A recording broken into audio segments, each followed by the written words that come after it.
This program is sponsored by North Valley Church of Christ. There's a message true and glad for the sinful and the sad. Ring it out, ring it out, ring it out, ring it out. It will give them courage new, it will help them to be true. Ring it out, ring it out, ring it out, ring it out. Good afternoon, folks, and welcome back to another episode of Redeeming the Time. I'm your host, Chris Macy, and I am the minister with the North Valley Church of Christ. Okay, we're going to just jump right into it. We're going to be looking at Ruth chapter 3. We've done the first two chapters, two more to go, and I hope you've been able to join with us on all of these programs. So far, so good. And as we return to the story, we're going to witness an unusual marriage proposal. Now, we don't know how Naomi's son, the one who passed away over in Moab, we don't know how he popped the question to Ruth when they were married before he died. But we're going to witness a very unusual, but still a very decent marriage proposal. But before we do that, let's do a quick review of the story that we have covered up to this point. Give me 1 second here. There we go. Okay. Naomi and Ruth have experienced a lot of hardship and a lot of heartbreak. They'd lost their husbands while living in Moab. They'd returned to Bethlehem when the famine had lifted. That had been a difficult and scary trip. Naomi, though, returned to Bethlehem as a broken and hopeless woman, but God began to extend his favor and lift her spirits when Ruth went out to glean and ended up in the field of Boaz, a relative of Naomi's deceased husband, a potential kinsman redeemer. Now Boaz noticed Ruth in his field and showed her extraordinary favor and generosity during the harvest. Naomi was so thankful that her daughter-in-law had been able to bring home such a large amount of grain over the course of the harvest. It was a real treasure. It would sustain the two of them for quite some time. Now, Boaz's positive treatment of Ruth throughout the harvest likely had both Naomi and Ruth wondering if Boaz also had a romantic interest in Ruth. If Boaz treated all those who gleaned his fields the way he treated Ruth, he would be gleaned out of house and home. However, if he was romantically inclined toward Ruth, he hadn't made it publicly known. Maybe he thought he was too old for her and that she would want someone younger. Maybe Ruth was still wearing her widow's clothes, signaling that she was still grieving. But now that the harvest was drawing to a close, Naomi knew that the opportunity for Ruth to be proactive with Boaz was about to end. Naomi was not just some meddling mother-in-law, rather she was looking out for Ruth's very best interest by concocting the plan she was about to propose. Now, without a plan like the one Naomi would suggest, Ruth would have had to glean every harvest for years to come just in order to get by. So basically, Naomi encouraged Ruth to let Boaz know that she, Ruth, was willing to marry him. Let's start by reading verses 1 through 4. Ruth chapter 3. Then Naomi, her mother-in-law, said to her, "My daughter, shall I not seek security for you, that it may be well with you? Now is not Boaz our kinsman, with whose maid you were? Behold, he winnows barley at the threshing floor tonight. Wash yourself, therefore, and anoint yourself, and put on your best clothes, and go down to the threshing floor. But do not make yourself known to the man until he has finished eating and drinking. It shall be, when he lies down, that you shall notice the place where he lies, and you shall go and uncover his feet and lie down. Then he will tell you what you shall do." Okay, that is a little odd, isn't it? Isn't that a little weird? Have you read that? I'm surely you have read Ruth. But if not, isn't that strange? Who would want to do that? If I have, and I hope I do, have some teenagers out there living at home with mom and dad, listen up. Would you want to do this? What a strange thing. Have you ever had your parents tell you to do something that was strange like this? Ruth, as we'll see here in a little bit, she's going to do it. In the Old Testament times, parents often arranged marriages for their children, but nowhere does the Old Testament show such a role being given to the mother-in-law. Now, I made a comment here at North Valley when I went through this chapter. I made a comment that I wish we still arranged marriages today. Boy, I know people usually laugh or smile at that, but afterward, I didn't get pushback, but it was pretty clear. Some people were like, that is not a good idea, Chris. Well, I'm not saying I'm going to do it, but I think it was a good practice. In today's age, I feel like it's needed. No offense to our younger folks, but I guess there is some. But anyway, the arrangements of marriage, though, back then were often done in a more formal, customary way, than especially the way that Naomi suggested. Boaz was a suitable prospect to marry Ruth.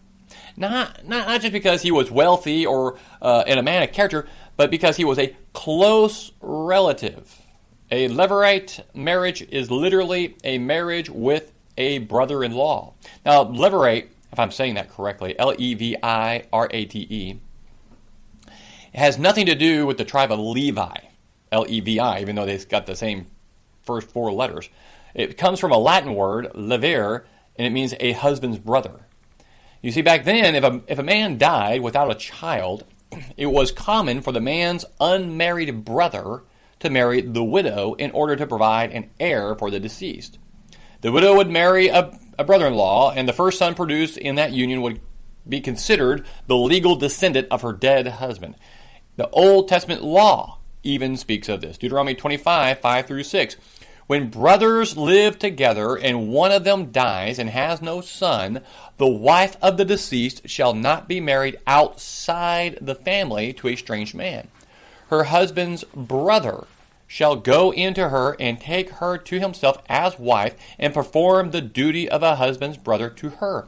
It shall be that the firstborn whom she bears shall assume the name of his dead brother, so that his name will not be blotted out from Israel. So one thing is clear in this story, and one thing is not. What is clear is that this was Naomi's way of trying to get Boaz to marry Ruth. What is not clear is why she would go about it like this. Why didn't Naomi just have a conversation with Boaz instead of orchestrating this highly suggestive and honestly a risky midnight maneuver? Was Naomi indifferent to the possibility that Boaz might drive Ruth away in moral indignation, or that he may give in to temptation and have sexual relations with her? Now, that's not likely because we know the character of Boaz, and I'm sure she does too. I'm sure he's got a reputation. So, but still, do you want to throw that kind of temptation out at people? Did Naomi want that to happen? Or was Naomi so sure, as we were just saying, of Boaz and Ruth, that she knew they would treat each other with perfect purity, that Boaz would be deeply moved by this brash offer of Ruth in marriage and would avoid sexual relations until all was duly made official by the city elders? The author doesn't come right out and tell us why Naomi chose this tempting strategy to win Boaz for Ruth. There will be a clue later on, but for now, the writer seems to want us to feel suspense and ambiguity. The long and short of the plan was that Ruth was to do herself up as pretty as she could and go to Boaz when he was alone and essentially offer herself to him, trusting that he would accept her offer and move ahead with marriage. The putting on of best clothes was not only for attractiveness, but it was also for warmth. She was going to be out all night on this engagement. The word clothes means cloak or mantle. It was the outer garment that also could act as a blanket for warmth. Putting on the perfume would enhance her image, as only higher class people would essentially be able to afford such an item. But the idea The idea of meeting on the threshing floor, ooh man, that was pretty loaded. It's a lot like parking in Lover's Lane or sneaking up to the hayloft and setting for a romantic encounter, right? He would often had raised a few eyebrows as people heard the story unfold. It was common for prostitutes to work the threshing floors and get paid with grain. Hosea 9:1. You have loved harlots' earnings on every threshing floor. Hosea 9:1. Uncovering a man's feet in this type of setting was often a sign you were ready for intimacy. This doesn't mean Ruth was prepared to go that far in this encounter, but she was definitely making the statement that she was ready to marry him and be his partner. It was also a gesture of trust. She was willing to make herself vulnerable to him, being open to acceptance or to rejection. Now, before we read on through, again, understand the original readers would have seen the dangers and the risk involved in this approach and how this tension adds suspense to the story. So I think we need to have that tension in this situation, the risks involved. Now, we know the story, but there's supposed to be tension here. Let's read on in Ruth chapter 3, verses 5 through 7. She, this is Ruth, said to her mother-in-law, Naomi, "All that you say I will do." So she went down to the threshing floor and did according to all that her mother-in-law had commanded her. When Boaz had eaten and drunk and his heart was merry, he went to lie down at the end of the heap of grain, and she came secretly and uncovered his feet and lay down. So Ruth proceeded with the plan, ended up waiting on the threshing floor for Boaz to finish his work, his dinner. And the fact that he left dinner in good spirits can mean that he enjoyed some good wine, but it can also mean that he was feeling satisfied inside about how everything was going on. The harvest was in. The results were good. There was a new young woman in the field he really taken a shining to. You know, we've all been there when things were going well or when we had just enjoyed a good meal and there was excitement of a budding romance. Well, man, it's a good week. Nothing can get me down. I'm going to go lay down and have a siesta. So Boaz ended up sleeping at the end of a pile of barley while Ruth waited in a place where she was hiding. Now, why did Boaz go to sleep there on the threshing floor? Maybe it was because it was late. He needed to be back to work early in the morning. Maybe he slept there to guard the harvest from robbers. I don't know.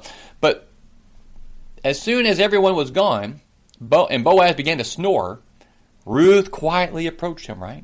Raised the blanket off his feet. Oof, cold. Laid down at his feet. Bible doesn't say Ruth pulled the blanket over on herself. Some people think that. She probably hadn't since in so many words, that's what she asked Boaz to do once he woke up. We'll get there in a moment. So they lay there, a man and a woman, with a woman at his feet. Anyone who happened by, they would have seen nothing but two figures sleeping on the floor. It was not unusual to sleep by the harvest to guard it from theft. And as I mentioned earlier, Ruth was dressed for warmth, so she was bundled up in her cloak, was likely unrecognizable as a woman in the darkness and from a distance, so chances are no one thought anything bad was happening there. Now the story continues. We'll start in verse 8 to the first part of verse 9.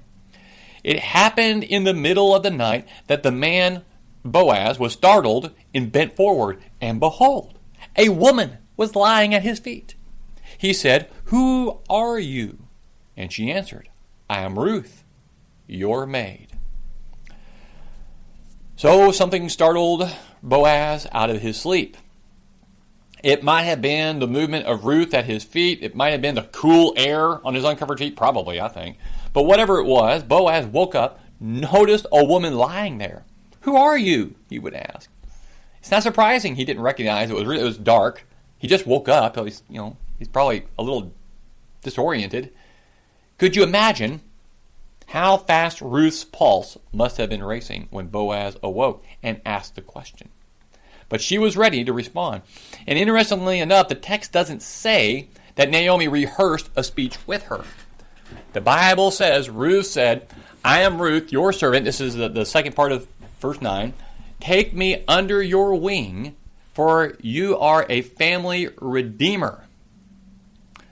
Now, the New American Standard says, I am Ruth, your maid, so spread your covering over your maid, for you are a close relative. It's better translated as take me under your wing, because that word wing there, in the Hebrew, that's that word, covering, that the New American Standard has, can be translated as wing. And I think it's harking back to what he told her in chapter 2. The invitation to take me under your wing, spread your covering over me, was a common invitation to marriage from brides-to-be to their suitors. Ruth was smart enough to add a reason for Boaz to accept her proposal. The fact that he was a kinsman, he was a redeemer.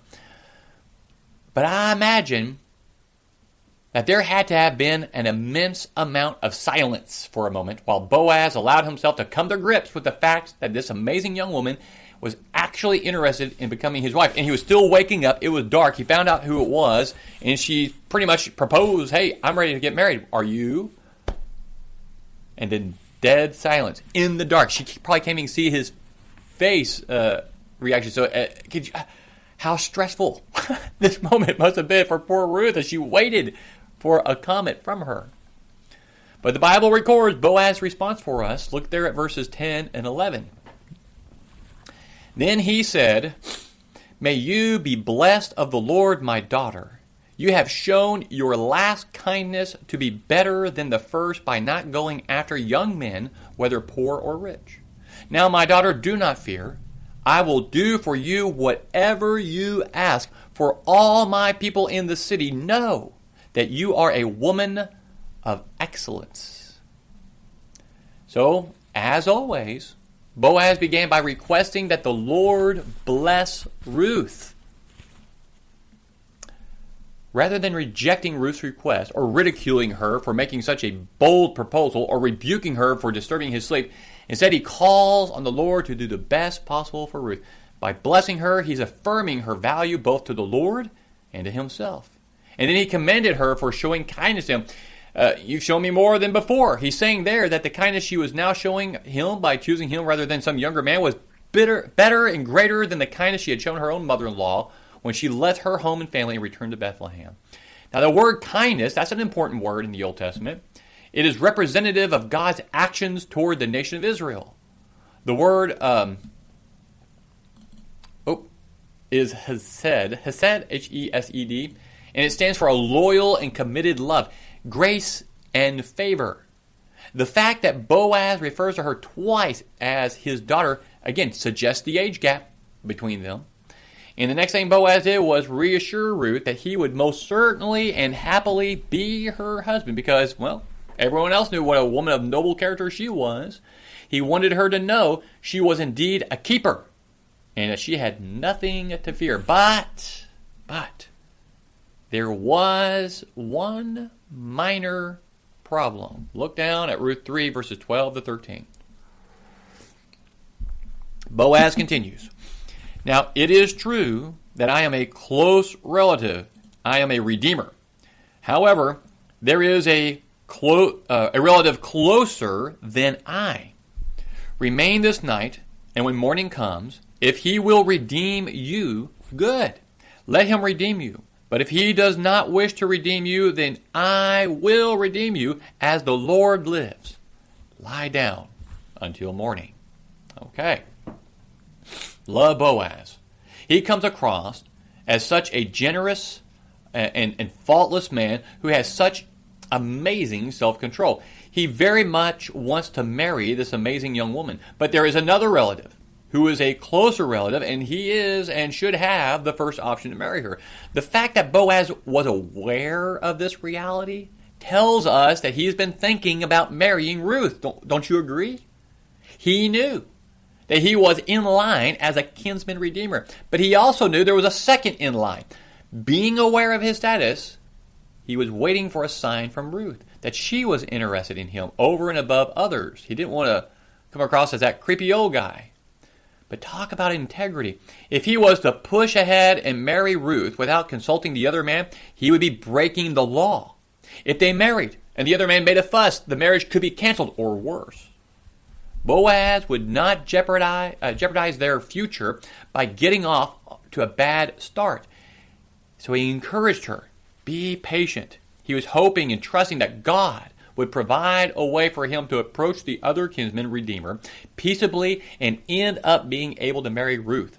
If, however, the other relative claimed his right, then that man would marry Ruth, and Boaz would lose her forever. That was the chance they would have to take to make sure that things were done right. Boaz and Ruth had confirmed their love for each other and their desire to marry, but the outcome was not assured by any means. They stayed there together that night on the threshing floor, but there is nothing in the text to suggest that they did anything but sleep closely to each other. Today's part of the story concludes like this in verses 14 to 18. So she lay at his feet until morning and rose before one could recognize another, and he said, "Let it not be known that the woman came to the threshing floor." Again he said, "Give me the cloak that is on you and hold it." So she held it, and he measured 6 measures of barley and laid it on her.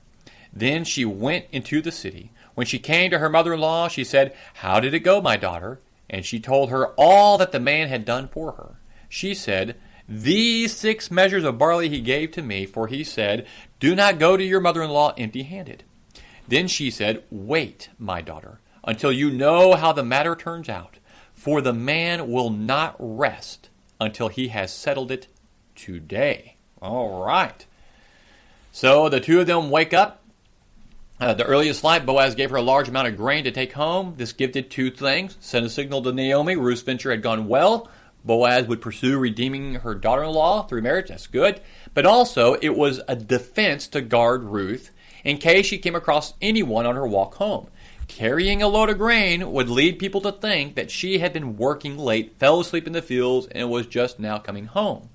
When Ruth got home, she gave the report to Naomi. It was easily the best news Naomi had heard in a while. God's favor was returning to her again, and she was thankful. Naomi likely already knew about the other kinsman redeemer, and that was likely the reason she had come up with the plan, the very unusual but yet decent proposal.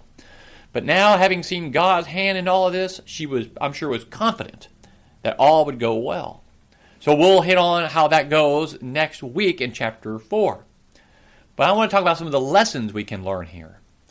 First, I want to suggest that God wants us to step out in faith. Not blindly. I'm not talking about that. But sometimes the things we do involve a bit of a risk. As the old saying goes, nothing ventured, nothing gained. We can't expect to achieve anything if we never take any risks. Naomi took a risk concocting a plan. Ruth took a risk putting the plan into motion. But thankfully, Boaz was pleased with the decent proposal. None of it was guaranteed. It could have all crashed and burned. And such is the case with anything we step out in faith and try. Whether it's deciding to go to college, trying a new job, start of a friendship, getting involved in ministry. It all requires faith. It involves risk. God is pleased when His people live by faith and don't shrink back. So what new venture do you think God's calling you to take, or maybe to step out in faith and trust Him with? Second, I want to suggest that we always try to do the right thing in the right way. And what I mean by that is that God wants us to strive to live lives of righteousness and integrity. Boaz found himself in a tempting and potentially compromising situation. Here was a young woman that he was attracted to, very much so, and she was sending the signal that she was interested in him. They were together in the middle of the night. No one else was around, but Boaz was a man of integrity. He was committed to purity, and so he exercised self-control and did nothing that would bring shame on himself or on Ruth or on his God. And then on top of all that, even though he wanted to marry Ruth and she wanted to marry him, The law of God said that someone else should be given the first opportunity to marry Ruth. How easy would it have been for him, Boaz, to try to skirt the law, to find a loophole, but he wouldn't do it. The Proverbs tells us to take only the paths that are firm and straight. The world tells us, yeah, if it feels good, do it. The ends justify the means, right? But taking crooked paths and cutting corners will cost us dearly someday. When we act with righteousness and integrity and do the right thing in the right way, then we have nothing to fear, and we can know that God sees and is pleased and will reward us. So we all need to follow the examples of Naomi and Ruth and Boaz, stepping out in faith with righteousness, with integrity. And when we do, we can see how God brings blessings and brings favor to us and to others. What a blessing. I love the book of Ruth. I encourage you to read it. Read up on chapter 4 for next week when we close this out. I appreciate everyone being here today. Thank you very much. May the blessings of the Lord be with you. Pray for our country. Pray for the state of Arizona. Pray for the unborn babies. Pray for those who are dying at the border, that all may work out. God's in control. God is in control. Naomi couldn't see it in the beginning, but now she can. Step back and see the hand of God. Redeem the time. Make the most of every opportunity, folks. The Lord knows and sees. He is in control. Thank you, and God bless. Ring it out, ring it out, ring it out. This program was sponsored by North Valley Church of Christ. To hear this program again, go to FamilyValuesRadio1010.com and click on the podcast page and find this program and many others right there on FamilyValuesRadio1010.com.